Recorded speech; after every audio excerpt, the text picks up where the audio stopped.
औषध कहले आईसीएमआर मुख्य। कोविड टीका कोवैक्सीन और कोविशील्ड सब वेरिएंट प्रति फलप्रद बोली भारतीय आयुर्विज्ञान गवेषणा परिषद अर्थात आईसीएमआर मुख्य बलराम भार्गव सूचना देइछन्ति। कोवैक्सीन और कोविशील्ड टीका कोविड रो समस्त वेरिएंट को मात देबार क्षमता रखिछि। कोवैक्सीन और कोविशील्ड सब वेरिएंट प्रति काम करूछि। अल्फा बीटा गामा और डेल्टा प्लस प्रति काम देउछि बोली आईसीएमआर मुख्य बलराम भार्गव प्रकाश करिछन्ति। नंबर 9 इंदोर सूरत देशर स्मार्ट शहर भुवनेश्वर को 2टी पुरस्कार। भारत सरकार इंडिया स्मार्ट सिटी अवार्ड 2020 रो पुरस्कार तालिका प्रकाश करिछन्ति। मध्य प्रदेश रो इंदोर और गुजरात रो सूरत देशर सबठारु स्मार्ट शहर पुरस्कार पाइछन्ति।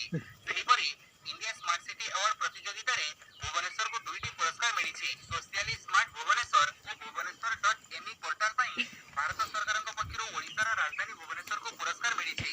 सबठारु भल प्रदर्शन करितबा राज्य मध्यर सम्मुखीन हेबाको पड़ी पारे। बड़न देखा आ आपे आपे अकामी होई जिवो। एति तो 1000 टका फाइन देबाको मध्य पड़िबो। आयकर टिकस दाखल